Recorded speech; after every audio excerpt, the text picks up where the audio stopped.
வணக்கம். நான் ஸ்ரீரங்கம் ரவி உங்களோட பேசிகிட்ருக்கேன். இது புத்தாண்டு 2024 ஜனவரி மாதத்திற்கான நிகழ்ச்சி.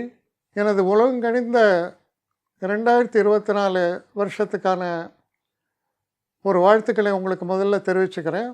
எல்லாருக்கும் இந்த ஆண்டு நல்ல ஆரோக்கியம், நல்ல ஒரு செல்வ வளம் எல்லாம் பெருகி சந்தோஷமாக இருக்கணும் என்ற பிரார்த்தனையுடன் இதை தொடங்குகிறேன். முக்கியமான விஷயம் என்னன்னு பார்த்தீங்கன்னா, இந்த ஒரு காலகட்டத்தில் உத்தராயணம்னு சொல்லுவாங்க. 2024 ஜனவரி 1ஆம் தேதியிலேருந்து 15ஆம் தேதி அதை பொங்கல் டே சொல்கிறோம். அந்த பொங்கல் டேயோடு உங்களுக்கு என்ன ஆகுது, உத்தராயணம் அன்னியிலேருந்து ஆரம்பம். 15ஆம் தேதியிலேருந்து உத்தராயணம் ஆரம்பம். தொடர்ந்து 6 மாதங்கள், கிட்டத்தட்ட ஜூலை 15 வரைக்கும் நம்ம சம்மர்னு சொல்கிறோம். உத்தராயணம்னா என்ன? சூரியன் வளரக்கூடிய காலம். அப்போது இந்த காலத்துலேருந்து தான் தொடங்கிறது. ஏப்ரல் மே சொல்லவே வேணாம், நம்ம ஊரில் இருக்கிற ஹீட்டு. அது சம்மர். அது குறைஞ்சி ஜூலையிலேருந்து பெரும்பாலும் அது மழை காலமாக ஆரம்பம். ஸோ இந்த காலகட்டம் உத்தராயணம் என்ற பெயர். இந்த உத்தராயண காலத்தில் தெய்வ வழிபாடுகளுக்கெல்லாம் உகந்த காலம். இந்த உத்தராயண காலத்தில் எல்லா நல்ல காரியங்களுக்கும் ரொம்ப உயர்வாக சொல்லப்பட்டிருக்கு. திருமணம், அப்புறம் கிரகப்பிரவேசம், இந்த மாதிரி நல்ல காரியங்களுக்கெல்லாம் அது ரொம்ப உகந்த காலமாக சொல்லப்பட்டிருக்கு. அதுக்கு தசையில் செய்யக்கூடாதுன்னு இல்லை, ஆனால் இது ரொம்ப உயர்ந்த காலம். விருச்சிக ராசி. விருச்சிக ராசி நேயர்களை பொறுத்த வரைக்கும் இந்த ஒரு காலகட்டத்தில் பார்த்தீங்கன்னா, பெரும்பாலும் இந்த ஆரம்பத்தில் கிட்டத்தட்ட ஒரு 8ஆம் தேதி வரைக்கும் உங்களுக்கு சுக்கிரன் உங்கள் ராசியில் இருக்கார். அதுக்கப்புறம் அவர் 2ஆம் இடத்துக்கு போகிறார். தொடர்ந்து புதனும் அந்த 3rd வீக்கில் தான் போகிறார், ஆனால் 2ஆம் இடத்துக்கு போகிறார். அப்போது கிட்டத்தட்ட இந்த செகண்ட் ஆஃப் ஆஃப் த மந்தில் பார்த்தீங்கன்னா, சுக்கிரன் புதன் 2 பேருமே 2ஆம் இடத்துல இருக்காங்க. அப்போ செல்வ விருத்தி. ஏன்னா புதன் யார், 8க்கும் 11ஆம் வீட்டுக்கும் உடையவர், 2ஆம் வீட்டுக்கு போகிறார்.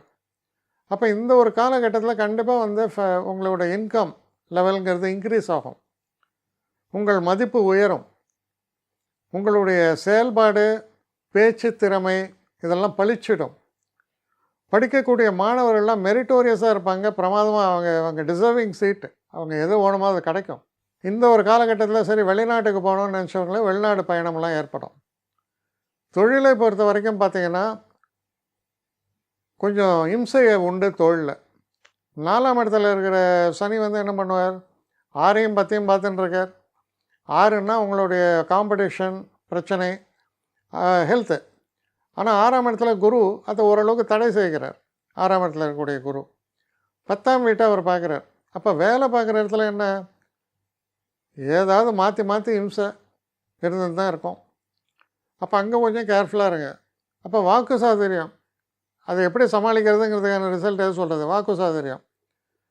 எப்படி அழகாக பேசுகிறோமோ அது ரொம்ப முக்கியம்.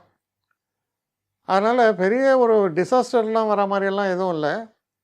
இருந்தால் கூட ஹெல்த்தை கொஞ்சம் பார்த்துக்கணும்.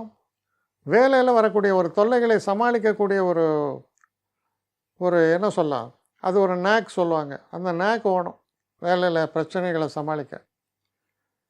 அதே நேரத்தில் மாணவர்களுக்கு ரொம்ப நல்லா இருக்குன்னு நான் சொன்னேன். திருமணம் சம்பந்தப்பட்ட விஷயங்களில் நல்ல பேச்சுவார்த்தைகள் ஏற்பட்டு முடிவாகும். ஆனால் திருமணம் நடக்கிறது மே மாதத்துக்கு அப்புறம் நடக்கும். ஆனால் திருமணம் முடிவாகக்கூடிய காலம் இந்த ஜனவரி 15க்கு மேலே. இந்த ஒரு காலகட்டத்தை பொறுத்தவரையில் மனசில் கொஞ்சம் உறுதியோடு செயல்படுங்க. ஏன்னா அது உங்களுக்கு ஏற்படும், தைரியமும் ஏற்படும்.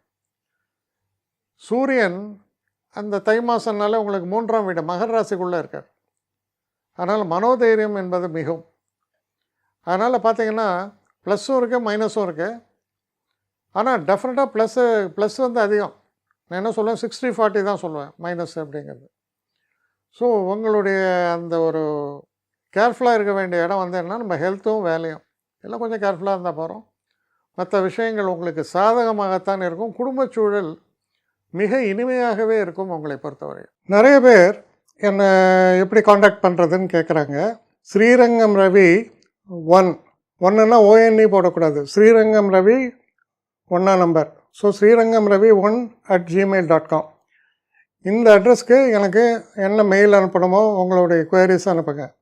ஆனால் இதில் முக்கியமான ஒரு விஷயம் என்னென்னா, இந்த குவேரிஸ் வந்து ஒன்லி ஃபார் அப்பாயின்மெண்ட்ஸ். அப்பாயின்மெண்ட்ஸுக்கான கட்டணமும் உண்டு. உங்களுடைய பிரச்சனைகளில் வந்து நான் கவனமாக பார்த்து உங்களுக்கு நான் இது பண்ணுறேன், பேசுகிறேன் உங்களோட.